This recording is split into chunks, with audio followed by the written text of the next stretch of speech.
Assalamualaikum warahmatullahi wabarakatuh. Selamat pagi semua. Semoga kita selalu diberikan kemudahan dan kesehatan di dalam menjalankan aktivitas kita sehari-hari. Seperti biasa, Bapak akan mengajar materi mata pelajaran Sejarah Indonesia untuk kelas 11. Setelah kita melakukan ujian atau ulangan harian minggu lalu, hari ini Bapak akan mengulang beberapa materi yang menurut Bapak masih kurang jelas. Oke, sebelum masuki pelajaran, alangkah baiknya kita berdoa terlebih dahulu menurut agama dan ajarannya masing-masing. Berdoa dimulai.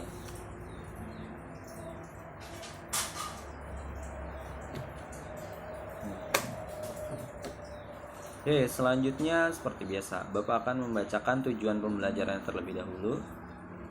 Peserta didik mampu menganalisis proses masuk dan perkembangan sejarah penjajahan bangsa Eropa, yaitu diantaranya adalah Portugis, Spanyol, Belanda, dan Inggris yang datang ke Indonesia. Oke, Bapak akan mengulang beberapa materi yang kurang jelas, yaitu bab 1 masih tentang kolonialisme dan imperialisme yang terjadi di Indonesia. Oke, proses kedatangan bangsa-bangsa Eropa ke Indonesia. Nah, motivasi kedatangan bangsa-bangsa Eropa di Indonesia itu ada beberapa. Yang pertama ada perkembangan ilmu pengetahuan dan teknologi.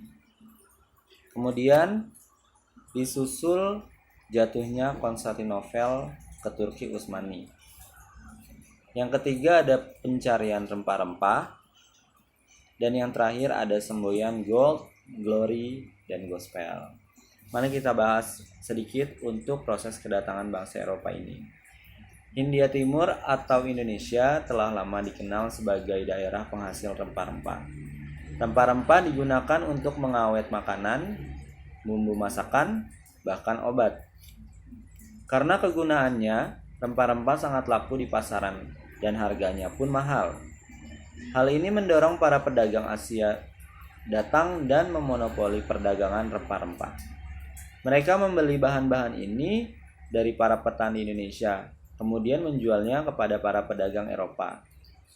Namun, jatuhnya Konstantinopel pada tahun 1453 ke Turki Utsmani mengakibatkan pasokan rempah-rempah ke wilayah Eropa terputus.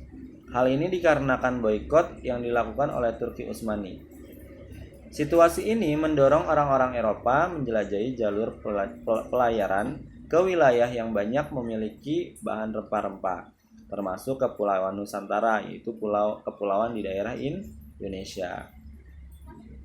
Di dalam perkembangannya, mereka berdagang dan menguasai sumber rempah-rempah di negara penghasil. Kemudian dimulailah era kolonialisasi Barat di Asia. Kemudian, secara umum kedatangan bangsa Eropa ke Asia, termasuk ke Indonesia, dilandasi beberapa keinginan mereka untuk berdagang dan menyebarkan agama. Sebab dan tujuan bangsa Eropa ke dunia timur sebagai berikut. Yang pertama, mencari kekayaan termasuk pedagang. Kedua, menyalurkan jiwa penjelajah. Yang ketiga, meyakini keberadaan Prester John. Yang keempat, ada menyerahkan agama. Yang keempat, mencari kemuliaan bangsa. Sejak abad ke-13, rempah-rempah merupakan bahan dagang yang sangat menguntungkan. Hal ini mendorong orang-orang Eropa berusaha mencari harta kekayaan ini sekalipun harus menjelajahi samudera. Bangsa Eropa dikenal sebagai bangsa penjajah, terutama untuk menemukan daerah-daerah baru. Mereka berlomba-lomba meninggalkan Eropa. Mereka yakin bahwa jika berlayar ke satu arah, mereka akan kembali ke tempat semula. Selain itu, orang-orang Eropa, terutama Portugis dan Spanyol, yakin bahwa di Eropa ada Prester John, di mana kerajaan dan pendudukannya beragama Kristen. Pada awalnya tujuan kedatangan bangsa Eropa ke Indonesia memang hanya untuk membeli rempah-rempah dari para petani Indonesia. Namun dengan semakin meningkatnya kebutuhan industri di Eropa akan rempah-rempah, mereka mengklaim daerah-daerah yang mereka kunjungi sebagai daerah kekuasaannya.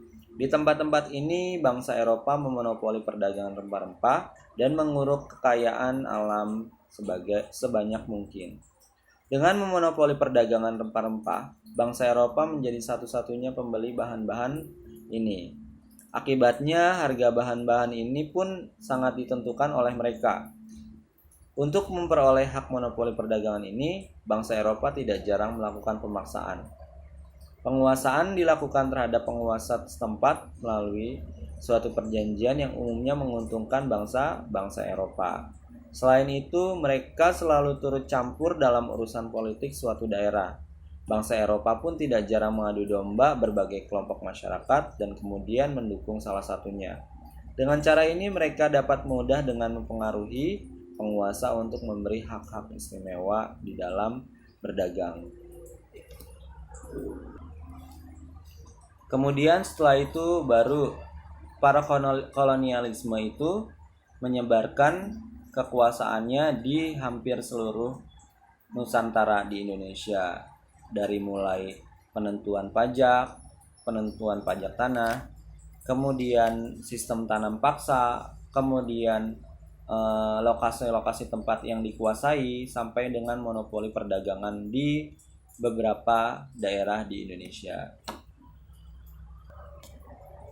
Oke, demikian untuk pembahasan ulang di materi bab 1, yaitu kolonialisme dan imperialisme. Terima kasih atas perhatiannya. Wassalamualaikum warahmatullahi wabarakatuh.